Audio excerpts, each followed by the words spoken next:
বন্ধুরা, ইরান এক ভয়ঙ্কর কাণ্ড ঘটিয়েছে। ইরান ইসরায়েলের উপর প্রচণ্ড ভয়ানক ক্ষেপণাস্ত্র দিয়ে হামলা করেছে। ইরানের এই হামলার পর পশ্চিম এশিয়ার বায়ুমণ্ডল পুনরায় আবার উত্তপ্ত হয়ে উঠেছে এবং এরই মধ্যে সারা বিশ্ব তাকিয়ে আছে ভারতের দিকে। কারণ এতদিন যে সমস্ত যুদ্ধ পশ্চিমা দেশগুলোতে হয়েছিল তাতে কখনোই ভারতের নাম উঠে আসেনি, কিন্তু এবারে চলমান যুদ্ধে সেই ভারত এখন কেন্দ্রবিন্দু হয়ে উঠেছে। আপনারা জানলে অবাক হবেন যে ইরান ভারতের কাছে সহায়তা চাইল। ইরান ভারতের কাছে আর্জি জানাচ্ছে যে ভারত যেন ইরানকে কোনোভাবে সাহায্য করে, কারণ ইরান একযোগে 180টিরও বেশি ক্ষেপণাস্ত্র দিয়ে ইসরায়েলের উপর হামলা চালিয়েছে। কিন্তু এরপরে যে ইসরায়েল চুপ করে বসে থাকবে না এটা ইরান ভালোভাবেই জানে, আর ইতিমধ্যে তা ঘটেও গেছে। ইসরায়েল সরাসরি ইরানকে তার পাল্টা আক্রমণের জন্য প্রস্তুত থাকার হুমকি দিয়েছে। Mistake tonight, and it will pay for it. The regime in Iran does not understand our determination to defend ourselves.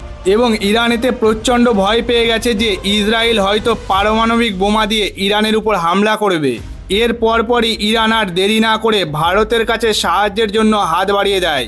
বর্তমানে ভারতও কিছু ক্ষেত্রে প্রথমবারের মতো ইরান ও ইসরায়েলকে অ্যাডভাইজারি জারি করেছে, কিন্তু অন্যদিকে ভারতের জন্য নতুন এক সমস্যা দেখা দিয়েছে।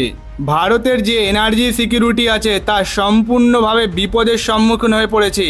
আর অপরদিকে পশ্চিমা দেশের যুদ্ধের ফলে ভারতের ব্যবসা বাণিজ্য আমদানি রপ্তানিতে ভয়ঙ্কর সমস্যা দেখা দিয়েছে, যা ভারতকে শীঘ্রই কিছু না কিছু পদক্ষেপ নিতে বাধ্য করতে পারে।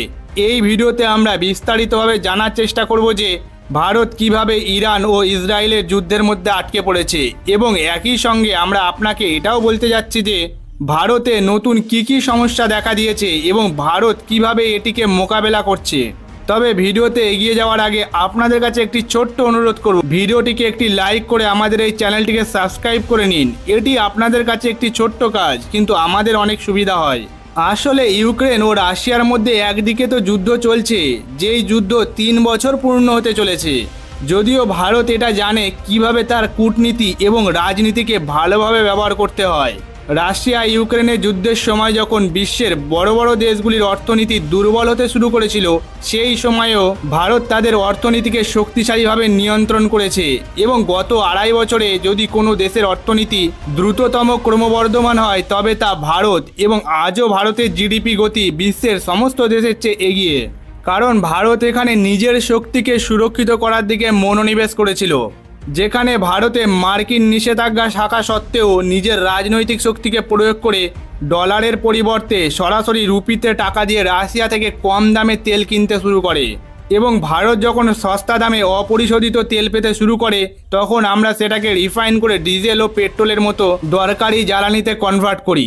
ডিজেল ও পেট্রোলের মতো এরকম দরকারি ফিউলকে আমরা সস্তা করে ফেলেছি, ফলে যাতায়াত খরচ কমে যাওয়ায় আমাদের ব্যবসায় কোনো সমস্যা হয়নি এবং আমরা সহজে আমাদের পণ্য আমদানি রপ্তানি করতে পেরেছি। অর্থাৎ ভারতের ব্যবসায় কোনো ঘাটতি ঘটেনি, যার কারণে ইউক্রেন ও রাশিয়ার যুদ্ধে ভারতের অর্থনীতিতে তেমন কোনো উল্লেখযোগ্য প্রভাব না পড়লেও এখন ইরান ও ইসরায়েলের মধ্যে প্রচণ্ড যুদ্ধের কারণে ভারতের অর্থনীতিতে নতুন মোড় এসেছে। প্রসঙ্গত গত বছরের অক্টোবরে ইসরায়েল ও ফিলিস্তিনের মধ্যে শুরু হওয়া যুদ্ধে লেবানন প্রথম যোগ দেয়। এরপর ইরানের ইসলামী সংগঠন হিজবুল্লাহ ও ইসরায়েলের বিরুদ্ধে যুদ্ধে লিপ্ত হয়। হিজবুল্লাহর যে সমস্ত সৈনিক ছিল তা সব ইরানের লোক, কিন্তু এর সদর দপ্তর ছিল লেবাননে, এবং হিজবুল্লাহ ও ইসরায়েলের মধ্যে যুদ্ধ লেবানন থেকেই চলছিল।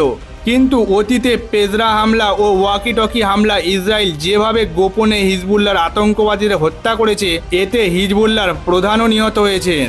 এবং একই সাথে ইসরায়েল হ্যাকিং ট্রিক্স ব্যবহার করে কয়েকদিন পর একই সাথে পেজার ও ওয়াকিটকি বিস্ফোরণ ঘটায়, যার ফলে এটি মারাত্মক বোমের মতো ফাটতে আরম্ভ করে, যার ফলে হিজবুল্লাহর অনেক আতঙ্কবাদী মারা যায়। আর এই অ্যাটাকে অনেক সাধারণ জনগণ থেকে শুরু করে অনেক নির্দোষ মানুষও মারা যায়। এর কিছুদিন পরে হিজবুল্লাহ তাদের চিফ কমান্ডারকে হেলিকপ্টার দুর্ঘটনায় হারিয়েছে। কিন্তু এই হত্যার পিছনে সম্পূর্ণভাবে ইসরায়েলের হাত রয়েছে, কিন্তু এটাকে ধামাচাপা দেওয়ার জন্য একটা নিছক দুর্ঘটনা বলে চালানো হয়েছে। এরপর হামাসের প্রধানও মারা যায়। তারপর হিজবুল্লাহ আর হামাস ইরানকে বলে, আপনি কি এখনও চুপ করে বসে থাকবেন? ইসরায়েল একের পর এক আমাদের উপর হামলা চালাচ্ছে, আমাদের হত্যা করছে। এরপর ইরান হঠাৎ করেই 2 অক্টোবর 180টিরও বেশি ব্যালিস্টিক ক্ষেপণাস্ত্র একসাথে ইসরায়েলের উপর হামলা চালায়। এটা বোঝার জন্য প্রথমে আপনি এই ম্যাপটি দেখুন। এটা আমাদের ইন্ডিয়া, আর সমুদ্রপথ এখান দিয়ে উত্তর পশ্চিম দিকে চলে গেছে, আর এখানেই ইরান বর্তমান। এরপরে আপনি এই দ্বিতীয় ম্যাপটি দেখুন। এটি ডান দিক থেকে দেখা লাল রঙের অংশ এটি ইরান, এবং বাম দিকে ছোট লাল রঙের অঞ্চল এটি ইসরায়েল। এখানে আপনি লেবানন এবং গাজাকে হলুদ রঙে দেখতে পাচ্ছেন, অর্থাৎ ইরান আগের দিন এখান থেকে একসাথে ইসরায়েলে 180টি ক্ষেপণাস্ত্র নিক্ষেপ করেছিল। সুতরাং সেই ক্ষেপণাস্ত্রটি ইরাকের মধ্য দিয়ে ইসরায়েলে পৌঁছেছিল, যার মধ্যে কয়েকটি মিসাইল জর্ডান নামে যে অঞ্চল রয়েছে সেখানেই ফায়ার হয়ে গেছিল। তবুও প্রায় 90% ব্যালিস্টিক মিসাইল ইসরায়েলের উপর সঠিক লক্ষ্যে পৌঁছেছিল। সেই মুহূর্তে এয়ার ডিফেন্স সিস্টেম অনেকগুলি মিসাইল আকাশপথেই ধ্বংস করে দিয়েছিল, কিন্তু তারপরেও অনেক মিসাইল ইসরায়েলের উপর পড়েছিল, যা আপনি ভিডিও ফুটেজে স্পষ্ট দেখতে পাচ্ছেন। আসুন আমরা আপনাকে বলি যে ইসরায়েল মানচিত্রে একটি ছোট দেশ হতে পারে, তবে তাদের প্রতিরক্ষার জন্য অস্ত্রের অভাব নেই। তাই এখন ইসরায়েল যেভাবে ইরানকে প্রতিশোধ নেওয়ার হুমকি দিয়েছে তাতে ইরান খুব ভয় পাচ্ছে, পাছে ইসরায়েল ইরানকে পারমাণবিক বোমা দিয়ে আক্রমণ না করে বসে। আর এখানে ইসরায়েল আর ইরানের মাঝখানে আসে ভারত, কারণ ইরান ইসরায়েলকে প্রচণ্ড ভয় পায়, আর তাই ইরান ভারতের কাছে সাহায্য প্রার্থনা করছে। এর কারণ হচ্ছে ইসরায়েলের সাথে ভারতের সম্পর্কও খুব ভালো, এবং ইরানের সাথেও। অর্থাৎ ভারতই একমাত্র দেশ যা দুই দেশের মধ্যে যুদ্ধ নয়, শান্তির কথা বলতে পারে। তবে এটি এত সহজ নয়। যদিও এই মুহূর্তে ভারতীয় জনগণকে রক্ষার জন্য ভারত একটি অ্যাডভাইজারি জারি করেছে এবং ভারত ভবিষ্যতে বড় পদক্ষেপ নিতে পারে, কিন্তু এই দুই দেশের মধ্যে যুদ্ধের কারণে ভারতের অর্থনীতিতে একটি নতুন মোড় দেখা দিয়েছে। প্রথমত, বিশ্বে অপরিশোধিত তেলের প্রধান সরবরাহকারী হচ্ছে ইরান, কিন্তু বর্তমানে ইরান জ্বালানি সরবরাহে বিঘ্ন ঘটিয়েছে এবং অপরিশোধিত তেল অর্থাৎ কাঁচা তেলের দাম দ্রুত বাড়াতে শুরু করেছে, যার পরোক্ষ প্রভাব ভারতের উপরও দেখা দিয়েছে।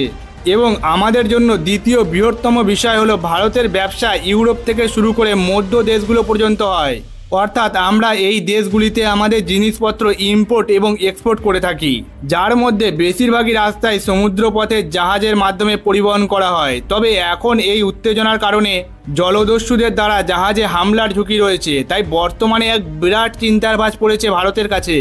যে কোনো মুহূর্তে জাহাজে হামলা হতে পারে এবং সমস্ত মাল সেই সমস্ত জলদস্যুরা নিজেদের কবজায় নিয়ে নিতে পারে। আর ভারত থেকে রাশিয়াতে যে সমস্ত জিনিস ইম্পোর্ট হয় তা জলপথে যাতায়াতের সময় ইরানের মধ্যে হয়েই রাশিয়া যেতে হয়। অর্থাৎ দুই দেশের মধ্যে বায়ুমণ্ডল ঠান্ডা না হলে বাণিজ্য রুট বিঘ্নিত হওয়ায় অন্যান্য দেশে ভারতের বাণিজ্য দুর্বল হয়ে পড়বে, যা ভারতের অর্থনীতিতেও বড় প্রভাব ফেলবে এবং কিছু আইটেম ভারতেও ব্যয়বহুল হতে পারে। তো আপনাদের কি মনে হয়, ভারতের কি উচিত দুই দেশের রাষ্ট্রপতিকে একই টেবিলে বসিয়ে তাদের কাছে শান্তির বার্তা পৌঁছে দেওয়ার জন্য, নাকি এই যুদ্ধ হতে দেওয়া? আপনাদের কি রায় তা অবশ্যই কমেন্টসে জানান, আর এরকম গুরুত্বপূর্ণ ইনফরমেটিভ ভিডিও বন্ধুদের কাছে শেয়ার করে দিন।